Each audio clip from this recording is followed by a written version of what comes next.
You know, there's this one moment. Maybe you're just standing at your window, coffee in hand, and bam, a flash of this brilliant, almost impossible blue zips by. That's it. That's the moment an Eastern Bluebird shows up in your yard, and trust me, it's the moment you get hooked for life. So today, let's talk about how to make that magic happen for you. All right, so here's our game plan. First, we'll tap into that feeling that gets you started in the first place. Then we're going to get inside their heads and think like a bluebird. From there, we'll cover the 3 absolute must-haves, kick things up a notch with some pro tips, and finally, talk about the incredible payoff. So let's start right there with that initial spark, because this is really about more than just bird watching, isn't it?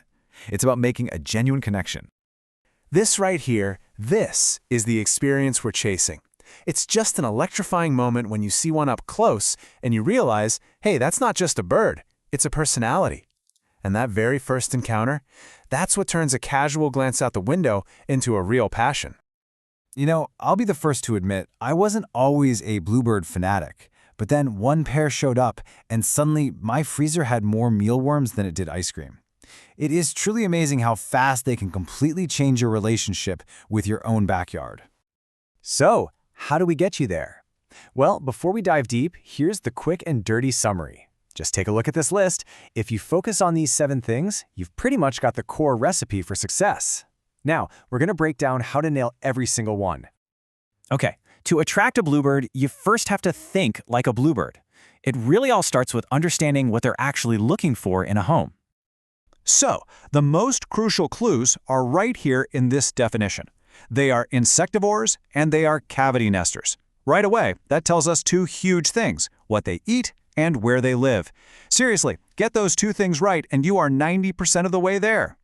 And this right here, this clears up the biggest mistake I see people make. You could put out pounds and pounds of birdseed and you will never, ever attract a bluebird. Just look at their beaks. They're slender, designed for snatching up bugs, not for cracking open seeds like a finch's beak. That's why your standard bird feeder just isn't going to cut it. Which of course brings us to the very heart of our strategy. If you want bluebirds to not just visit, but to actually move in and stay, you've got to give them the complete package, what I call the 3 essentials. It's this simple: the right kind of food, a reliable source of clean water, and safe, proper housing. It's this exact combination that basically puts up a big sign for a bluebird that says, hey, this is a safe, reliable place to raise a family. Now, when we say the right food, we're really talking about one thing above all else: mealworms. They are the absolute gold standard because they perfectly mimic their natural insect diet. This high-protein snack is critical for baby birds, who need that fuel to go from hatchling to leaving the nest in just a little over 2 weeks. Live ones are best, but hey, the dried ones will do in a pinch. Okay, so you've got the basics down. Awesome. Now, let's talk about how to level up. How to go from just having bluebirds to creating a true bluebird haven that they come back to year after year. When it comes to their housing, you have to be specific. Look, the dimensions of a nest box, these aren't just suggestions. They are critical. The floor size, the height, it all matters. But there's one measurement on this chart that is, without a doubt, the most important of all. And it's this one: 1.5 inches. You have to get this entrance hole size exactly right. Why? Because it's perfect for a bluebird to get in, but it's just a little too small for bigger, more aggressive birds like starlings who would love to steal their nest. Get this number right. And here's your checklist for real success. Mounting the box on a pole with a baffle, that's that cone-shaped guard that goes around the pole, is huge. It protects them from climbing predators like snakes and raccoons. Spacing the boxes out cuts down on competition, and cleaning them out after a family leaves, that's crucial for preventing parasites. These little details, they make all the difference.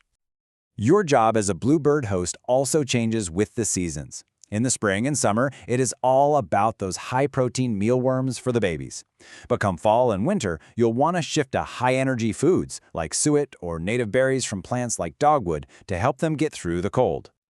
Oh, and here's a fantastic, super simple little trick. Just take a clean tuna can, fill it with some suet or even some mealworms, and hang it near a tree. It gives the bluebirds a safe, protected spot to eat. It's so low-tech, but it's incredibly effective, and they absolutely love it. So, after all this work, right? The mealworms, the nest boxes, the planning, what is the real reward? Let's talk about the payoff. This is why we do it. It's not just about seeing a pretty bird, it's about becoming part of their lives.